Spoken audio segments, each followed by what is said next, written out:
clients facing genuine issues. Brought to you by the hypnotherapist demanded by celebrities, CEOs, and even royalty, Adam Cox. These recordings took place live from Adam's clinic in London's world-famous Harley Street. So, get yourself comfortable and enjoy today's episode of The Hypnotist.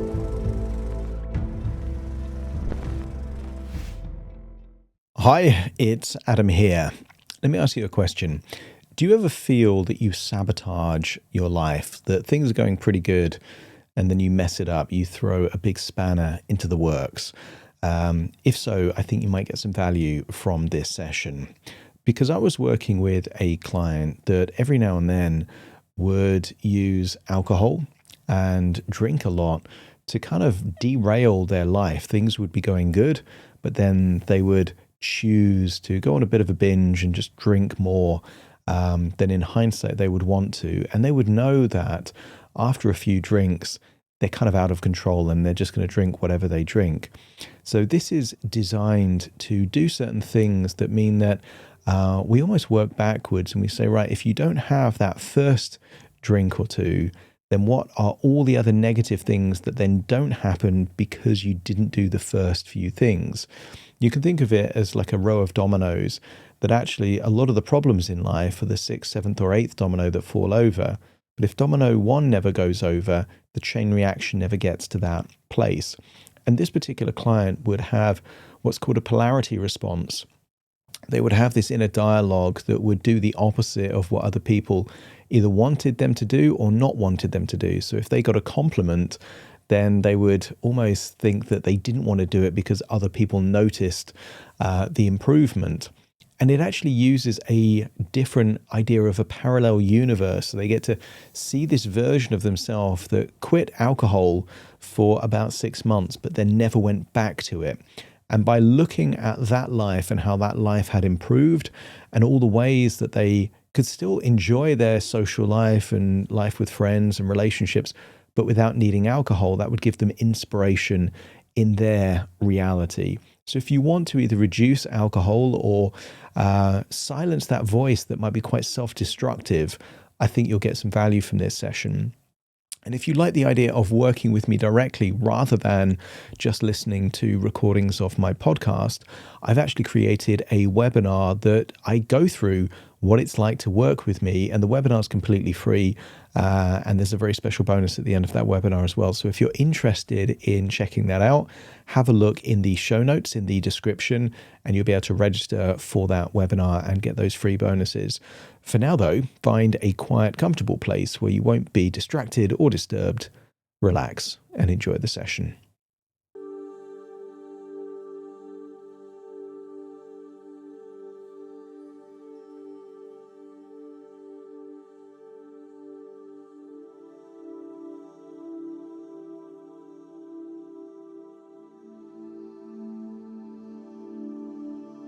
Take a deep breath in, and as you breathe in that slow, long, relaxing breath, and as you exhale, feel that wonderful feeling of release, as if any tension, stress, worries are slowly, incrementally leaving your body in that outward breath. Breathing in a feeling of pure acceptance and releasing any impatience, any frustrations. Just allowing any tension in the jaw to relax.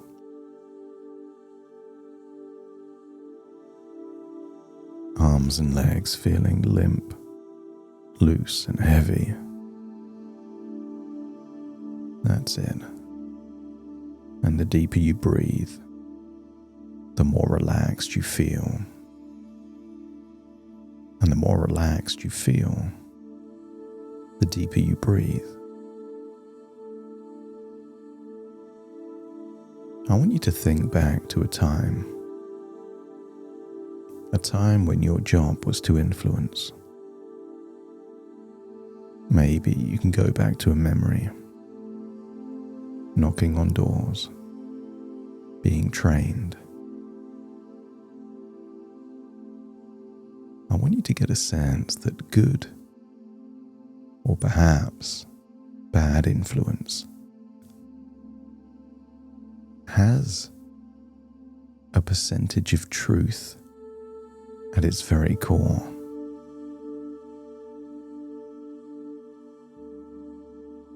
When a salesperson is sold the idea of a product to sell to a customer, the benefits quite often have an element of truth right there inside. But I want you to imagine going back in time as you are now, observing that younger version of you, influencing. See how you were dressed. Maybe you had some bag or briefcase with you. See you knocking on doors. And see that version of you that had the objective to influence.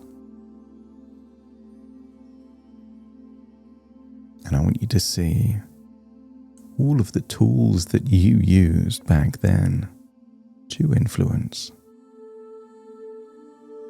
Sometimes people use fear to influence. Have you been burgled in this area? Have you seen the crime rates increasing? Or maybe it appeals to a role. A mother wants to protect their children, a father wants to protect the property. And I want you to see that version of you using every trick in the book to influence. It's difficult to influence if you're not in rapport. See how you smiled. You showed interest. You were polite. And I want you to think of a time when you influenced someone, even though you knew what you were selling was not in the interest of the person you were selling it to. Maybe because it was overpriced. Maybe because it had certain strings attached that were just unpleasant.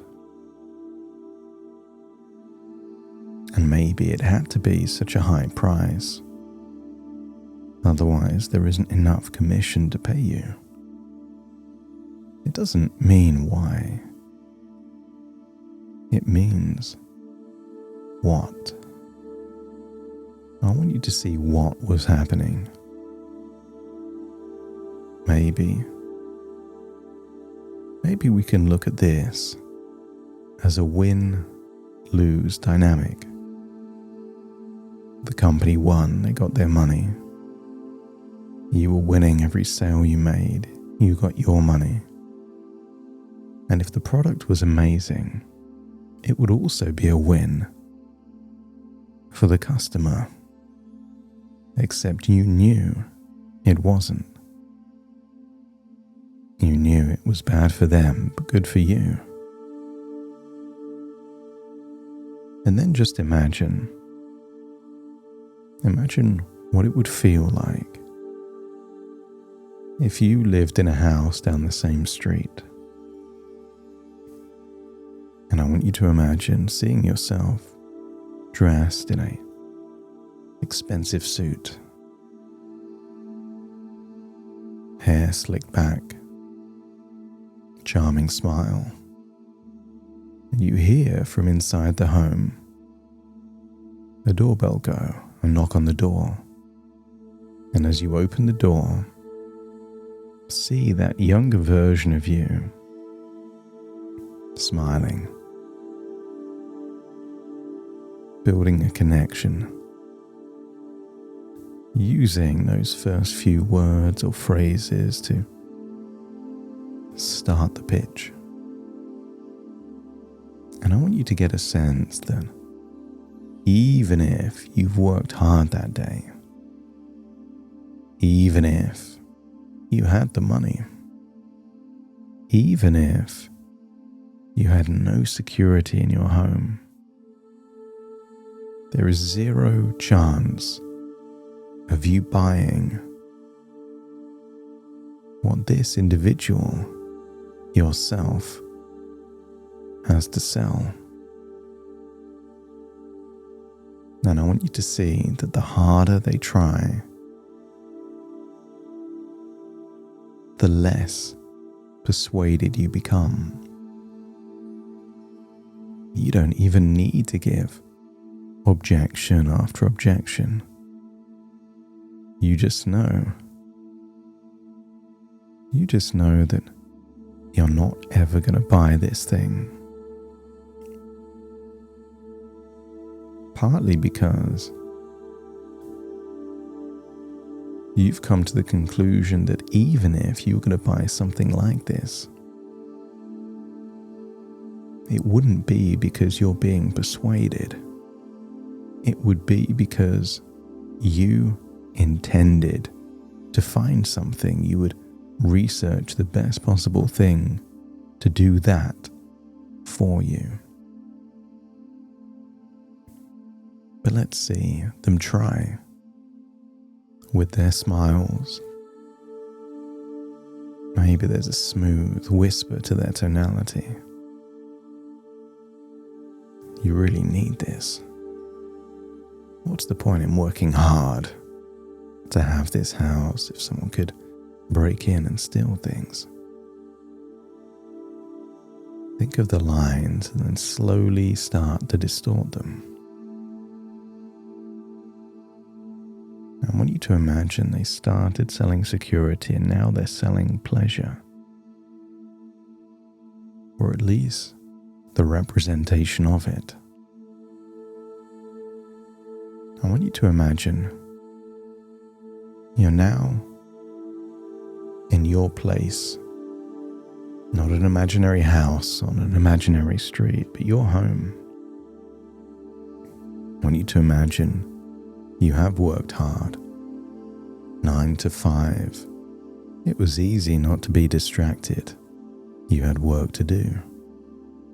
But imagine it's the evening, and instead of a knock at the door, there's a subtle voice, almost like it's just behind your head. And notice how often they use the word just. Let's just do this. Let's just do that. Just seems innocent, low stakes. It seems, what could possibly go wrong? I want you to get a sense that if someone was fishing, the bait on the hook is appealing to the fish they want to catch. The fish thinks they're getting something tasty, something pleasurable. The fish is not aware of the hook. And if that fish takes a nibble, but the fisherman started to bring in the line too quickly, the line would snap and the fish would swim away. The fisherman learns Slowly bring the fish close enough so the tension in the line is stronger when they're close than if they're far away. And when they get to a certain level, there's no going back for that fish. Just imagine a serial killer. Charming. Imagine that serial killer says, "There is the most incredible view of the ocean you've ever seen. You've never seen anything like that. Let's just go for a little walk. It's only over there. Not too far. Come with me. It's incredible." Use influence, promises, the language of seduction to get them to the edge of the cliff. And maybe the view is okay. But their intention wasn't for them to see the view. The intention was to push them over the cliff when they get to the edge. If you feel like you've been the fish on the end of that hook one too many times, let me know by nodding your head. And the fish was real. The bait was real. Even if you didn't ever get what you really hoped for. And if you've been lured to the edge of the cliff one too many times, and what you felt was the crumbling fall of disappointment, that empty feeling, that remorse feeling, why did I do this? One too many times, let me know by nodding your head. But let's just say fish have short memories. Is the irony. Sometimes fishermen will take pictures with their fish, and the markings reveal it was exactly the same fish caught more than once. But fishes have short memories. If enough time goes by, they see the bait on the hook, and they have no memory that they've been caught with that bait on that hook before.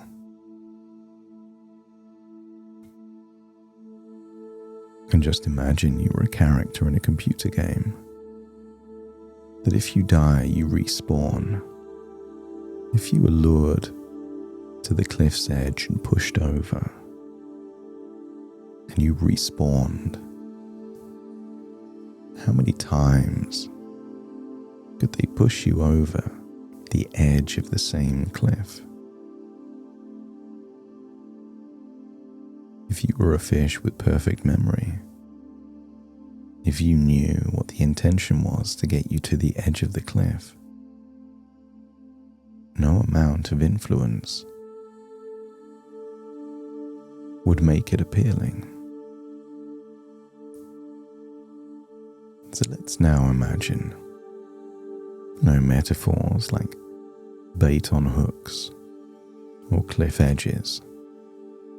I want you to think of some random evening and just imagine there's a voice that seems like it's coming from a slick, smooth salesperson, almost like they're within you, whispering seductively at the back of your head.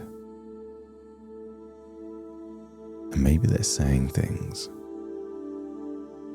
that are true. That's how these salespeople work. They build rapport by saying things that are true to begin with. You've worked hard today. What's the point in living just to work, hour after hour?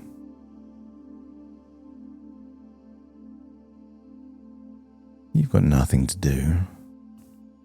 What, are you going to sit here bored? Why don't you just visit that website? Just sign into that app.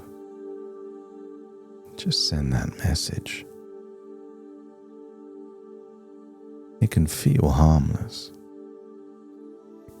At the point, each tiny thing is harmless.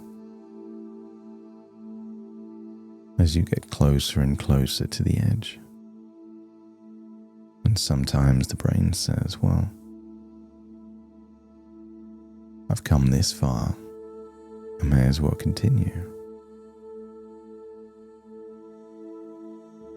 The whole point of baiting and then switching, it only works if you take the bait. And what if the bait is a photo, an image,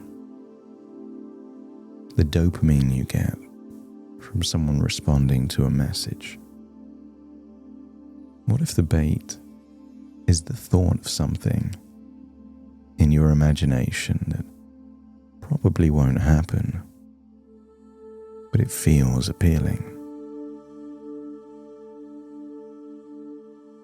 When you're aware of the game, when you're aware of the bait, and when you're aware of how many times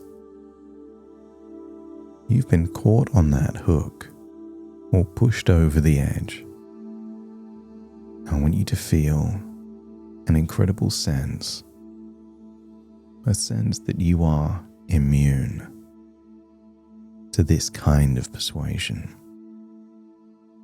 That the harder they try and persuade, the less interested you are.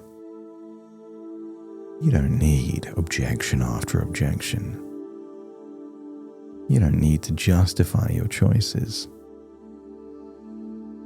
You simply don't want to buy what is being sold anymore. So let's imagine it. Imagine that the harder they try, the more you smile. And the more they try and influence you to do one thing, the more you feel inspired to do something that gives value to your life.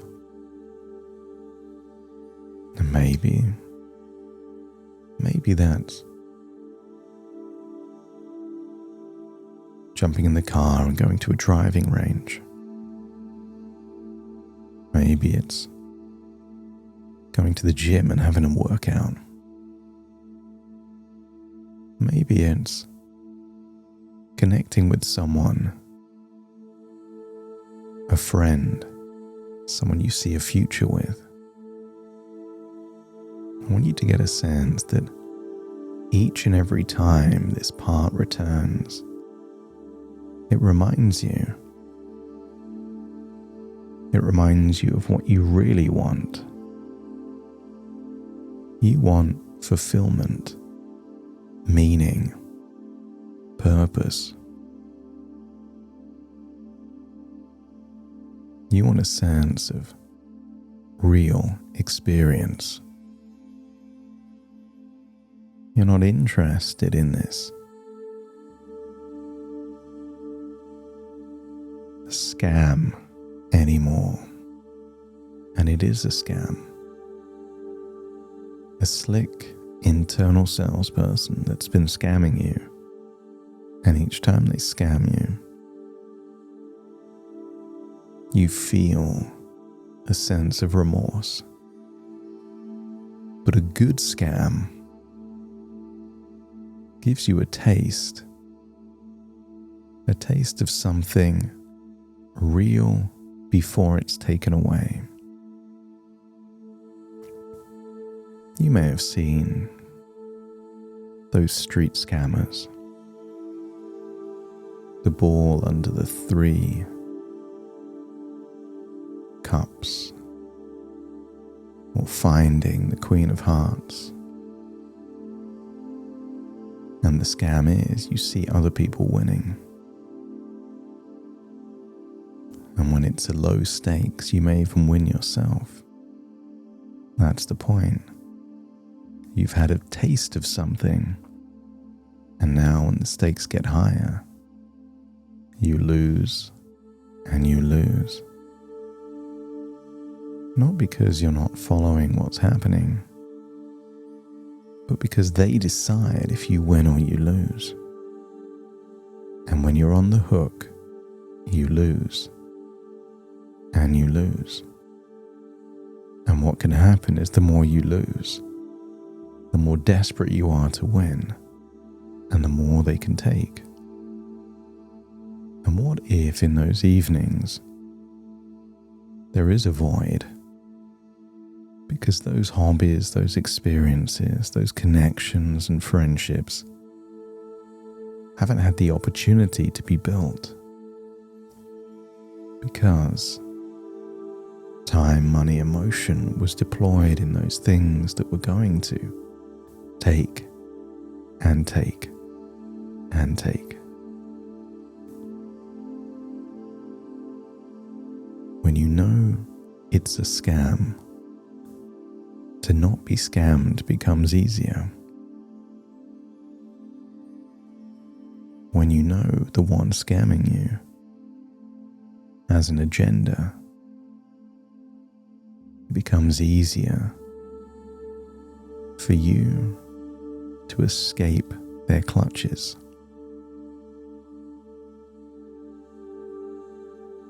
I want you to get a sense that forewarned is forearmed. Imagine yourself a week from now, and that voice comes.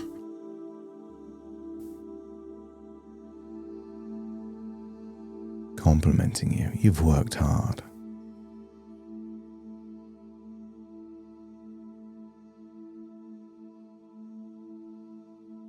You deserve this. Just this last time.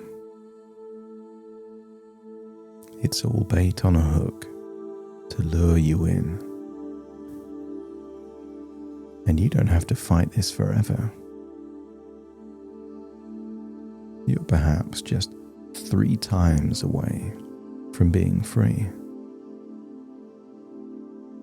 Don't be surprised if the next time it'll get more tenacious. But by not taking the bait, you reduce the power, and then the next time, you can smile. You're closer to escaping. And then, the 3rd time feels like freedom. You want that part to come, to whisper, to try to influence you.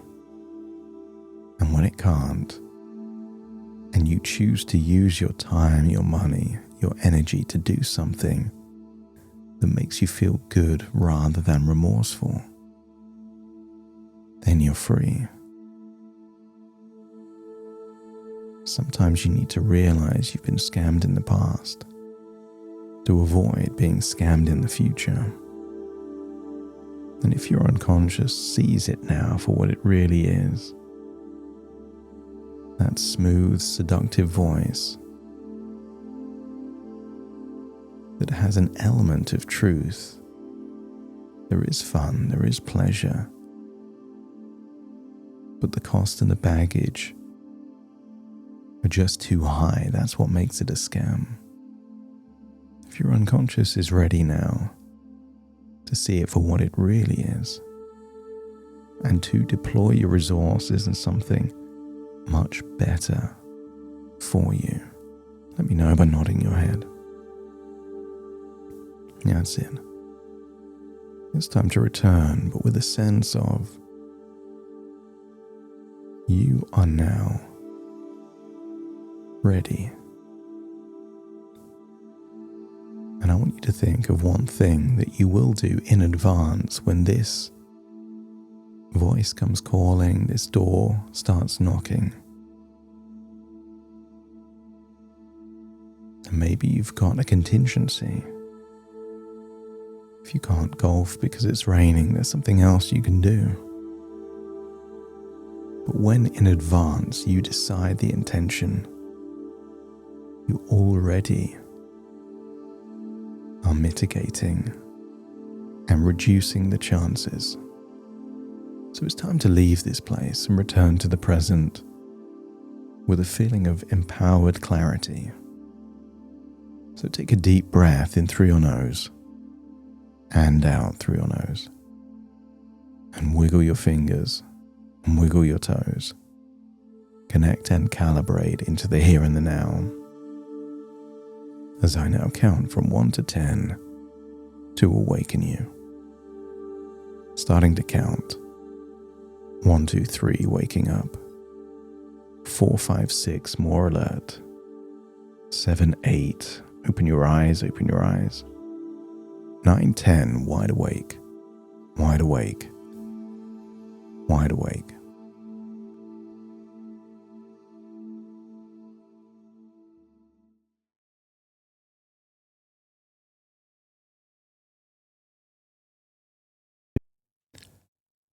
Thank you so much for joining me on today's episode of The Hypnotist.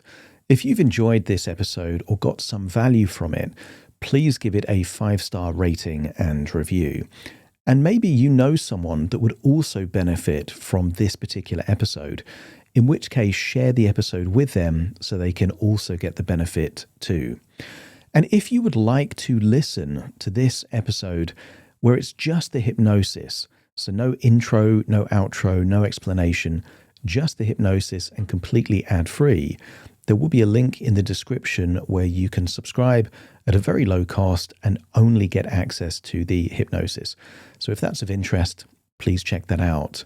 Thank you again for being a regular listener of The Hypnotist, and I'll see you again soon for more.